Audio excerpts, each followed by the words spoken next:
What is going on, everybody? It's Alex back with another video, and today I want to talk about a game called Scavengers that I am incredibly excited for, and I really want to build the hype and get you guys excited for the game as well. So it's kind of interesting to me because this game, reading about it, hearing about it, it sounds incredibly ambitious and kind of to an extreme scale, although it seems that most people don't know about it. I honestly expect almost none of my audience to know what this game is, and I expect to kind of bring it to light for a lot of people that are viewing this video. With that being said, a lot of people actually have seen this game. There was just no details when we saw it. We just got a short little trailer and then moved on, and everyone kind of seemed to forget about it. This game was announced at GDC last year, where we got the trailer that you guys are watching now, but unfortunately there was no details given. Like I said, therefore everyone just kind of forgot about it. There have been details presented to us since then, but they've gone under the radar. The goal of this video is to basically round up everything, create a kind of everything you need to know about the game so you guys can start getting excited for it, because we are about to see a lot more of this game. So getting into it, although the development team is pretty small, it seems like a lot of the devs have a lot of experience in some really popular games. Leading Midwinter Entertainment, the developers for Scavengers, is Josh Holmes, who is formerly the studio head and creative director of Halo franchise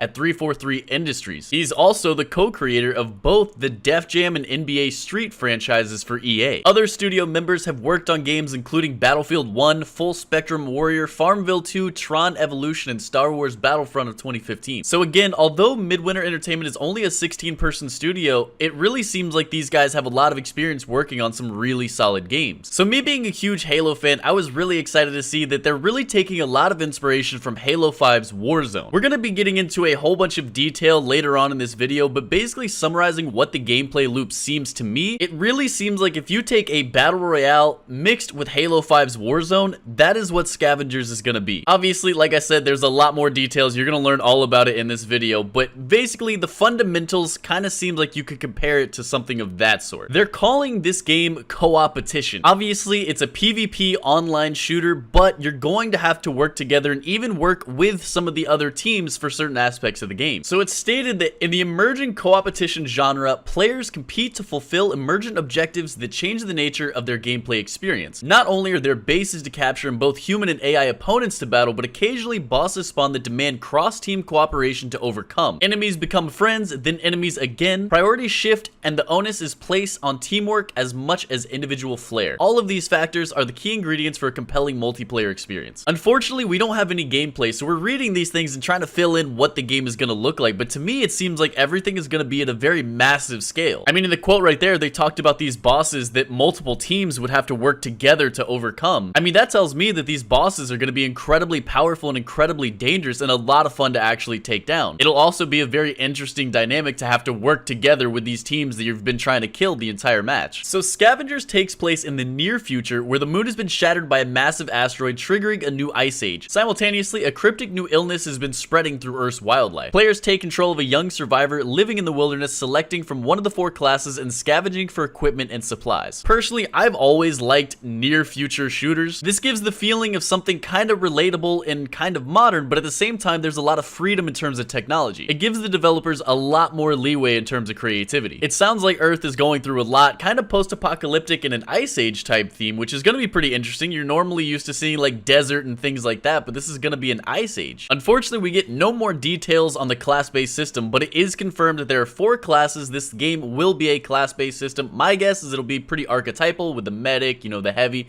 simple classes like that, but also we're going to be scavenging for equipment and supplies, making this feel more and more like a battle royale. At heart, the game is a multiplayer shooter where players compete with one another and with a large number of AI-driven foes for scarce resources. Each round of Scavengers is session-based, taking around 30 to 45 minutes from insertion to extraction. Players form into teams ranging from large clans of 20 to 30 players to smaller groups of 2 to 4 players, attempting different in-game tasks. So once again, this is a PvPvE game. There are going to be different teams. You are going to be playing against other players, but also there's going to be a large amount of AI that you're fighting with as well. I'm curious to see if this is going to work, because there have been a few battle royales that have incorporated AI, and honestly none of them seem to really go over that well. I mean, from time to time even Fortnite does this, and it kind of seems to annoy a lot of people. But since this game doesn't seem to be a standard battle royale, I wonder if it'll work and play into it a little bit better. So it's not entirely clear right now as to how the looting is going to play out. We learned earlier that looting would be a big part of the game flow. However, I'm not really sure exactly how it's going to work. This is a class-based game mentioning that there are 4 classes, but I'm not entirely sure what that means. This could mean that each of the classes just have unique abilities, but if you pay close attention to the trailer that you guys are watching right now, as soon as the character gets out of the pod that they crash in, they pull out what looks to be a sniper rifle. Now this certainly could just be for cinematic purposes, but it could also mean that the class has to do with the weapons that you have as well. I mean, maybe instead of the medic and the heavy class, maybe you have a sniper class, an assault class, a shotgun class. Unfortunately, it's just speculation right now. It's a little too early to tell. But once again, I'm going to be making a lot of comparisons to Battle Royale because it seems like there are a lot of similarities. It seems like you're going to drop into a large map with little to no loot, very similar to a Battle Royale. You know, kill, try to survive for a period of time, similar to a Battle Royale.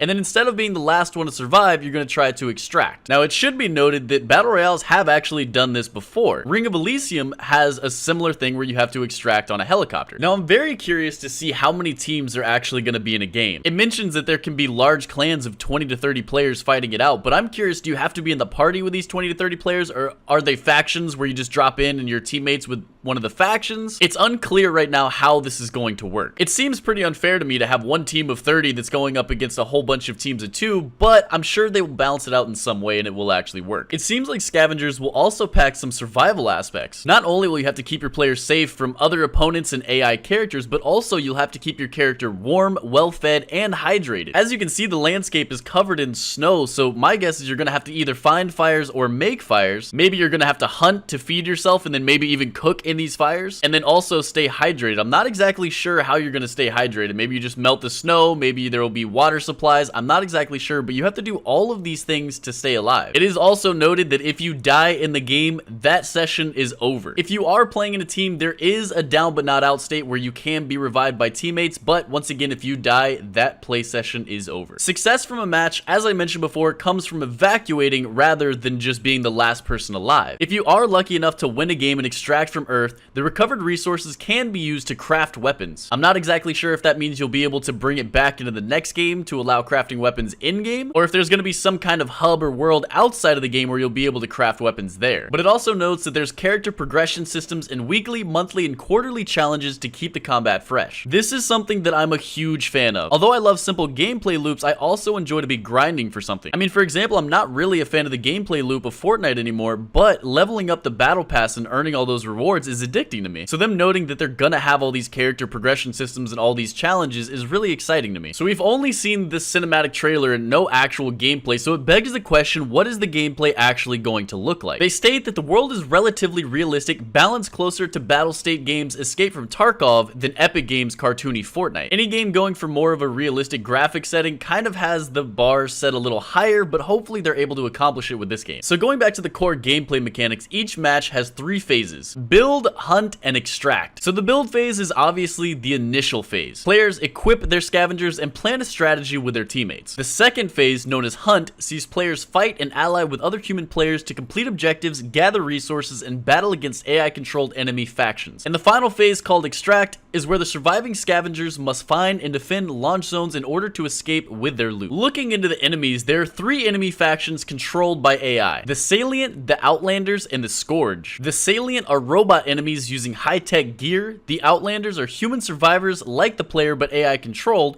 and the Scourge is a faction of creatures infected by that aforementioned virus, which tears apart placid animals, turning them into revenant horrors. So it looks like they're essentially going to be zombie animals coming to kill us. Awesome. So they mentioned they're trying to achieve a better balance than Halo 5's Warzone had. In Halo 5's Warzone, there were objectives and bosses that you would get rewarded for, but the dominant strategy was always killing other players. They mentioned they don't like this. If you're not a tremendously skilled player at killing other players, then you feel like you're not actually contributing to the team. They really want to give players a bunch of options in how they can actually contribute to their team. With the game being as complex as it is, it seems like players really will be able to contribute even if they're not killing other players. So it seems that this game is going to be on a large scale that we really haven't seen before, and that is only possible because of Spatial OS. Unfortunately, if you've been keeping up to date, Spatial OS has been around for a few years, but really hasn't been implemented in a game that we've seen yet. Although we haven't seen a game actually come to the market using Spatial OS, I have been testing another game that has been using it, and I have to say it's working flawlessly. That game is at a scale that I've never seen before, and it runs fairly smoothly. Unfortunately, I am under NDA, so I'm not even going to go into detail on what game that is, but I have to say I'm a firm believer in Spatial OS. I believe it's the future for large-scale battles. Without getting into too much detail on what Spatial OS is, essentially, instead of having one game server, you have many game servers that handle a lot of the computing outside. This allows for significantly larger maps with significantly more detail and a significantly higher player count. Basically, the computing power and the complexity of one single match just skyrocketed. In Scavengers, it allows them to have a huge map that's densely populated and has hundreds of free-roaming, highly sophisticated AI enemies. Another example of how this is going to be used in the game is tracking mechanics. They mentioned that both players and AI could leave distinctive tracks in the snow which remain until falling snow fills them in, meaning that you'll be able to track people based on footprints and you could even win an attack just because of it. It seems like with the implementation of Spatial OS and really utilizing it to its fullest extent, the possibilities are really endless. Something incredibly interesting to me is that they talk about the game being coordinated by a game director AI. Apparently, this AI knows where players are relative to each other and curates their experience of the game by altering areas, enemies, encounters, objectives, and loot. If the action lacks drama or a team is doing too well, the director might give that team objectives that draw them closer to a rival team to give them more hard choices. Unfortunately, they didn't give us any more details than just that, but assuming that they're able to do that and it works properly, that could be amazing. Kind of steering the action and making things more intense. I love the idea of it. I really hope they're able to implement it properly. So with all of that being said, there's still a few things I want to talk about and really raise some concerns about. We know that the map and the player count is going to be big, but how big? I mean, we've heard of other games coming out with 1,000-player battle royales using Spatial OS, so is that going to be what this game is? I mean, are we going to be playing on a map that's 200 square kilometers or maybe, you know, 3 square kilometers? I would really like to have a better understanding of what the scale is going to be for a game like this. Obviously, I want to see how the game looks. All we have is concept art and then cinematics. Once again, they compared it to Escape from Tarkov in terms of graphics and styling, so I would imagine it's going to be fairly realistic looking. With a game like this, there's definitely going to be public testing, so I'm really curious to see when that happens. As of right now, you can subscribe to the newsletter on their website. I'll have their website linked down below so you guys can do the same. Make sure to check out their website and sign up because there will be testing eventually, but we have no word on it, so I'm not really sure when that's going to happen. I mean, for all we know, this game could be years and years away, and we just don't know it. My guess is at some point during E3 this year, this game will be making an appearance, ideally with a gameplay trailer and a release date. So I'm really curious to see what you guys think about this. Do you think this is so similar to just another battle royale that you guys aren't interested in at all, or is this something that seems like a completely new experience that you guys are really excited to check out? Personally, with it being such a massive scale and such a small development team, I'm skeptical, but I'm really excited and I'm definitely going to be updating you guys on every update we get for this game. But that does it for today's video. If you enjoyed it, make sure to drop a like, make sure to subscribe if you haven't already. Thank you guys for the support. Peace out.